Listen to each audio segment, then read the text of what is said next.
Come on down to Cinemassacre Video, where selection is the name of the game. We got comedy, drama, action, horror, movies for kids, movies for mom and dad. We got the newest releases, the hottest video games, even Laserdisc. Cinemassacre Video in the Voorhees Memorial Shopping Center next to Caldor. But first, a message from our sponsor. Hey, I bought the Shining off you guys so I could prepare for Dr. Sleep. When I put it in the VCR, it didn't work. Can I get my money back? Sir? Sir? I hate when people try to break my concentration. Luckily, the Drop Sennheiser HD6XX headphones make it really easy to tune out the outside world. I've been using these for a while now, and they're great. I use them while editing videos, listening to music, and of course, playing Fortnite. One of Sennheiser's most famous headphones are the HD650s, but Drop and Sennheiser work together to update the headphones. The HD6XX is basically version 2.0 of the HD650. Because of this, the 6XX is one of the most popular headphones in the audiophile community. And they're really comfortable. You don't have to worry about your ears getting all hot and sweaty because they have this nice open back design. Sir, I'm still here. So if you're in the market for new headphones, check out the Drop Sennheiser HD6XX. It's one of Drop's most popular products and even has a 5-star rating on their website. If you click the link in the description, you'll get $25 off your purchase. So grab a pair of HD6XX headphones and start tuning out annoying customers today. I can hear everything you're saying. Is there a manager around here? So hey, we're here with, what was it again? I don't know. We're here with Shane from Rerez. Yeah. What's up, Shane? Not much. So Super Mario Brothers? Again? Yeah. Well, I did a review of it quite some time ago. It was a solo review. It was just me. Look, I know you don't like it that much. I'm pretty sure you don't like it. My review was like it was like a very mixed review where it was like, hey, you know what, here's some things that were wrong about it, but it's actually like, it had a unique vision. Like it's, you know. Like, I think the main reason for like reviewing this yet again is you were very positive about it. Like, you liked the film like a lot. Yeah, it's. I like this film a lot. I mean, I saw it in the theater, and it's one of those things where you'll always remember that experience. And this was at a time when there was no such thing as a video game. There were video game movies, but this was the first video game to be, the first movie to be adapted from a specific game. And this also came out 3 years after Super Mario World, so it was clearly, they had to put dinosaur stuff in it. It came out 2 weeks, I think, after Jurassic Park. 2 weeks before. Oh, sorry, before Jurassic Park. Yeah. So everyone was dino crazy in the early 90s, so it was a great time to make this film. Everybody walked the dinosaur. It was just this insane, like, there was the Dinosaurs TV show, there was Carnosaur, Prehysteria, We're Back, Theodore Rex, and Barney. Well, I mean, people consider this the worst gaming movie of all time, or the one that they were most... Because this set the bar that what gaming movies moving forward. If it's a gaming movie, it's probably going to be bad. Yeah, I guess... The curse has kind of been broken. Now there's like things like Tomb Raider that already came out and stuff like that, and it's. But this was the first. Yeah, I don't count this one because this was the first ever adaptation on a game. So it was like they had to. It was such an experimental thing, so they had to come up with some kind of new idea.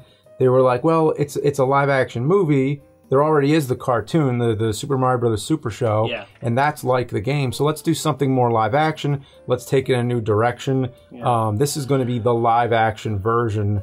So I do respect that they try to go in a really interesting, like I was saying, it's not cyberpunk, it's dino-punk. Dino-punk, yeah, that's fair. They tried going in this interesting parallel universe direction with it, because let's say you made an accurate version of the Super Mario Brothers like games, like. Especially the first one. What are you going to do? There's not much there.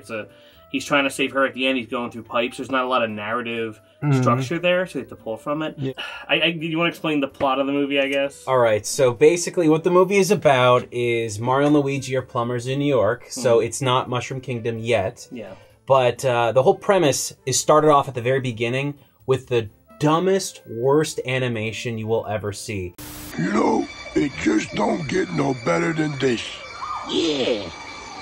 they trick you. It starts with the Super Mario Brothers like theme music Yeah. with colorful logos, like the opening up, like ooh, and then it shows pixelated like plants and trees, and you're like, oh, okay, it's gonna be like a pixelated, whatever. Yeah. And then you start seeing awfully drawn dinosaurs and the voice of Homer Simpson, Yeah, millions of years ago in Brooklyn, So it's a weird one. Like, as soon as that starts off, it gives you this wrong expectation of what you're going to see in the film. Then as soon as it goes on, you find out that there was a meteorite that hit the Earth.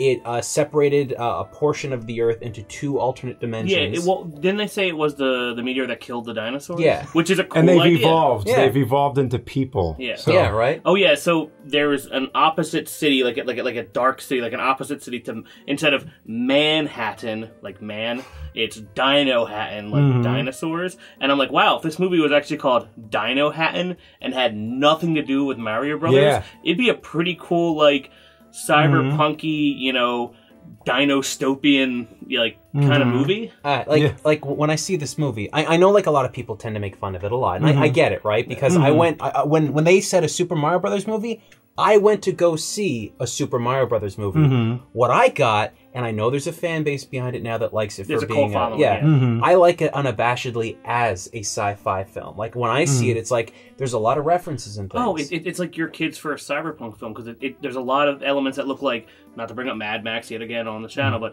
like the cars, the cops look like they're from Mad Max with the spiky outfits and the helmets. Blade Runner's a huge influence on the film. Well, the art director from Blade Runner. Yeah, David Snyder, who was the art director on Blade Runner, was the production designer on Super Mario Brothers. Yeah. You can tell. And you also had the pair that made Max Headroom, and that's why, Koopa kind of looks like Max Headroom. It really does. I love a movie where you can go back and rewatch it, and then you keep pulling things out of it, like new things. And I know that no one would ever think that that's what Super Mario Brothers is, but every time I watch it, there's just a new thing I discover. Like, there's all these cars all over the place, and they're all electric. Yeah. And I was like, why are they electric? There's no fossil fuels. So every vehicle is electric. You're right. They don't have gas. Right? But what they're doing is they're gleaning from the upper world when they travel through. Yeah. So they're bringing some sort of okay. So they have cars up there, and I guess they're going to make them electric. But yeah, you're right. They wouldn't have fossil fuels because they. Well, I guess they would because then there would be dino guts everywhere. I don't know. Right. But they never mention it at all, right? It never gets mentioned. It's not a plot point. There's clever little things that they show not. And tell. also, people keep noticing more references to the game, like the guys with the masks. Somebody pointed out, were the Shy Guys. They reference the Thwomp Boots, Bertha, Iggy and Spike are there. And the Big Bertha one's a little. Yeah, it's a weird one. I don't know. Big Bertha's a fish. And I don't know how that evolution happened. Like, I mean, it didn't make much sense. I think that's just her name, and they just made her big and red. And I love how, her and Mario had a little thing. I like that part. That's kind of cool, actually. But so once I noticed the car thing, I was like, okay, what else are you trying to say with this movie? Because now I'm invested. Yeah. No one's wearing fur. They're wearing leather, right? No mammals or whatever's on that side of the planet or the universe. Only leather. So everyone's wearing leather. Every little piece of detail that they go into that world is that kind of stuff. Koopa is played by Dennis Hopper, right? And like I think he's a really good actor. So I think when they told him this script, they're like, look, you're a T-Rex, okay? You came from T-Rexes. So if you watch the movie the entire time... He's like this. Yeah, right? Yeah. Because he's a T-Rex. So that he's trying to act like he doesn't use his arms that much. There's a scene where they just evolved Toad into a Goomba. I mean, everyone already knows the damn film, so I don't think we got to talk about each plot point. We get it. And that's when they push him in a chair and they devolve him a little bit and he gets more aggressive. Yeah. And when they first attack him and he goes, oh! And it's like pretty funny to look at. It is really weird. There's a part when they're stuck in this room and they got to escape, so they go through the pipes. It's a warp pipe, right? They're going from one area to another. And it's not the greatest use. There was probably a better way to do that, but it's just those tiny things. It's very meta. It's like Christopher Nolan making Batman. Yes. Taking things that were very comic, but now making it like, okay, this would be like the real life gritty version. This is gritty Super Mario. Yeah, that's what exactly. this is. But it's also dirty, and it's Dino-Hattan. Yeah. Some of the good things that stick out now is really like the casting of Bob Hoskins and John Leguizamo. John Leguizamo. I was almost about to say Luigi Amo. I was like fucking it up in my head here. Mario, Luigi Mario. Yeah, That's John Leguizamo. Yeah, but That's great casting. I mean, they really they look the parts, kind of, you know. And it feels, the whole world feels very Johnny Mnemonic to me, if that makes sense. Yeah, I remember the that. scene where the 3D heads are moving and all that. Like, that was a long time ago. That's a good one. But, okay, for the time period that it's at, right? You got, understandably, just a couple weeks later, you get Jurassic Park, so it kills this movie. Yeah. Right? No. For a bit there, if you're watching the movie, that whole set is a real place. They apparently booked out some, like, cement factory, which is kind of funny when you think about one of his first Mario games is actually in a cement factory, right? Yeah. But, like, the cement factory has this whole cityscape inside of it that's filled with all this fungus and everything. And it's like, I like that because it's not a green screen. It's textural. It's real. It's like, you get those kind of stuff, those kind of notes from like a good film. It reminds me of the underground scenes in Demolition Man, where they're all, like, crammed in there. But it does feel a little claustrophobic at times, but Dino Hatton's supposed to, and it's funny because when Mario and Luigi get down there, they're like, "Where are we? This is I don't remember Manhattan like looking like this. It's been a bad 2 weeks. Maybe we're in the Bronx. They tell you not to go there." And I'm like, "Oh, geez." Did they ever incorporate anything from this movie into the games? Some of the music or any things? Because I think this would make a great game.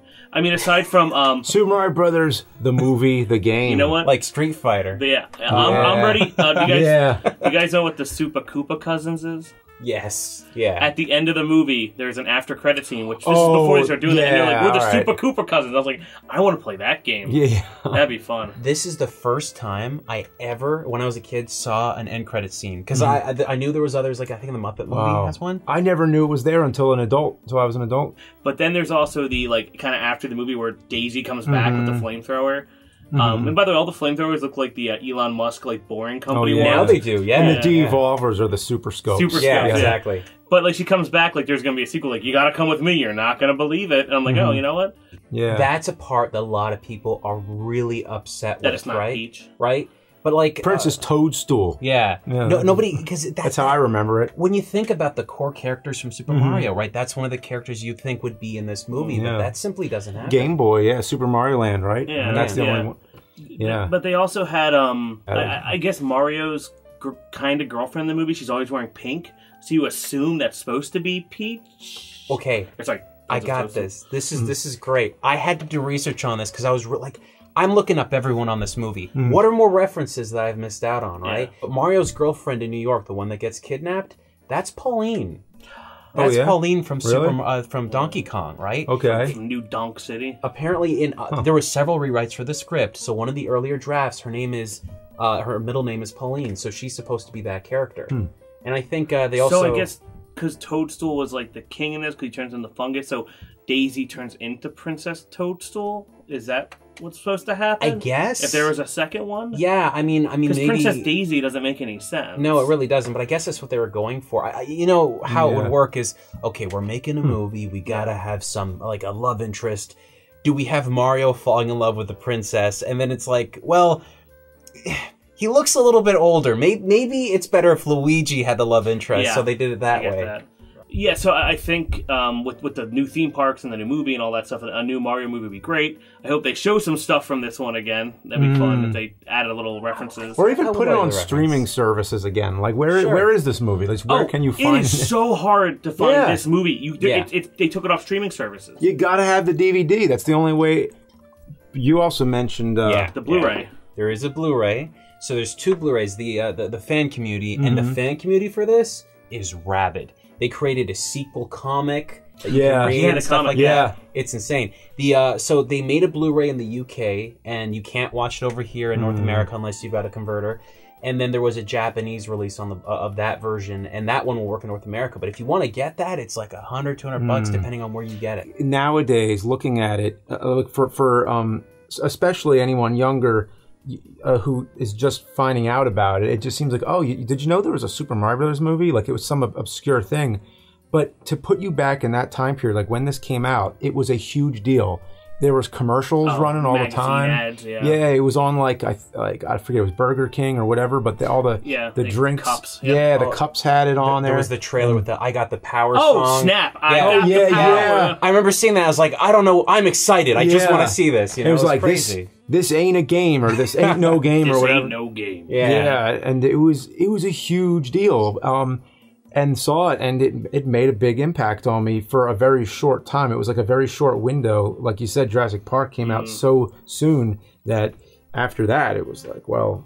You know, when you think about how you go to sell a movie like this, if you're going, all right, I'm going to make a Super Mario Brothers movie. We're looking at this right now with Sonic the Hedgehog. Like, they're going to do that whole movie soon. They showed off the trailer, and everyone freaked out because it doesn't really look like Sonic. Fixing it, right? Could you imagine? Yeah, back then. And that's what it was. But the thing is, I think they look great as Mario and Luigi. Sure. In fact, I like how they look more than Captain Lou Albano and freaking Luigi, where they're of the same age and they're kind of creepy. Yeah. Like this, him being the other brother and being the mentor, Mario being the mentor of Luigi. I really like that. It's his actual player too. They're they're related, and that's Bob Hoskins does such a good accent because. Like when I heard him talk, heard his real voice. I'm like, he's British. He's Cockney as shit. Yeah, I'm like, he's Cockney. Yeah, like with Cockney slang and all that. Yeah. He, I was like, wow, he pulls off a really, really good American, like New York accent. Everyone that watched it was so focused on Super Mario Brothers that they missed.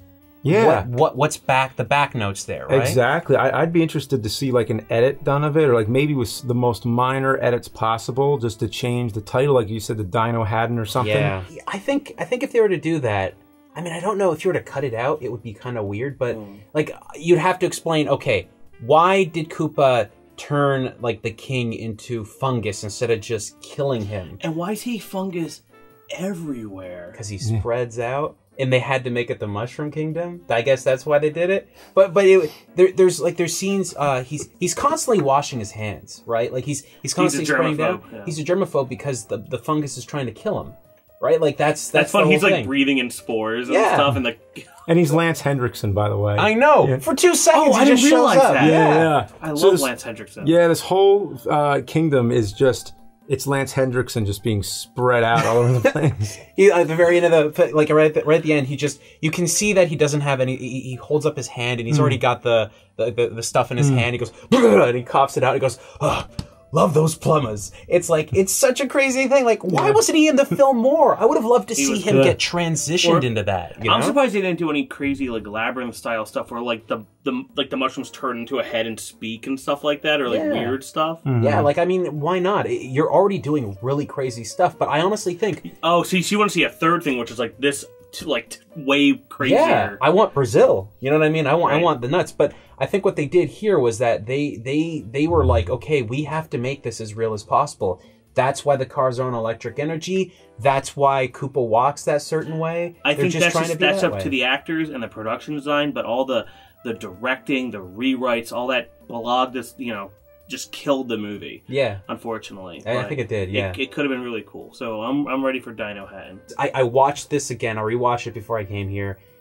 I thought maybe I was scared. I was nervous. I watched you talk about it, and I talked to you about it in the past. So I was really like, okay, I'm gonna hate this movie. I must be misremembering how much this movie is actually bad. But when I rewatched it, I was like, you know what?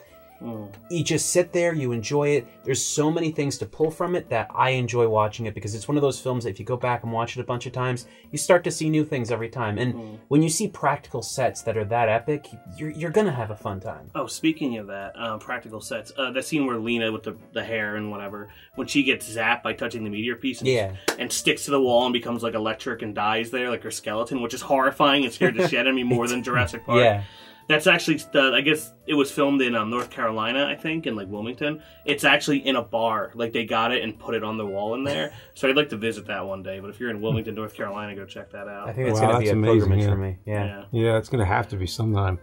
But I just think people, it's hard for a lot of people to remember the good things about this movie because they just aren't able to watch it, I don't think, because it's not available anywhere. So make this movie available, put it out on Blu-ray, worldwide, so that fuck Blu-ray, put it on digital streaming services. Hell yeah, get it out there so people can see it again. Yeah, I want it on 4K. That's what I want. Oh, I'd love to see this movie. It's just like when you think about it, like a lot of those films that are like CG and stuff. When you got it on 4K, you're gonna see all those greater details and everything a lot better. Yeah, I'm ready to petition that. Let's do it. Let's start it today. Yeah, let's start is it a conspiracy? Is Nintendo actually trying to like stop it? Like they don't want people seeing this anymore? I don't know. know. Yeah. There's clips on YouTube. If they wanted to, they could shut all that down, but they haven't. So Yeah, I think they're benevolent, but they're just like standing back, going, you know what, we don't want to admit that it's real. Well, because of this movie, It's kind of like George Lucas with the Star Wars holiday special, like that, which is nothing like that. No. This is, Oh yeah. Let's not compare it to that. Was a mind weird you, one. they sold the rights of Mario away for this movie for I think $2 million, and then they also let CDI make those awful Mario games, like whatever. Hotel Mario. So yeah. after that, they're like never again. Yeah. And it's been way too long. I mean, that was '93. I'm glad they are finally making a Mario movie after all this time. And a land. Yeah. And hopefully in a couple of years we're not sitting back here talking about the Sonic the Hedgehog movie and how that one went wrong. Because it's the way I'm looking at it, it could be the same thing, but it might also be perfect. Who knows? All right, we'll go check out Rerez, and we'll see you next time, I guess.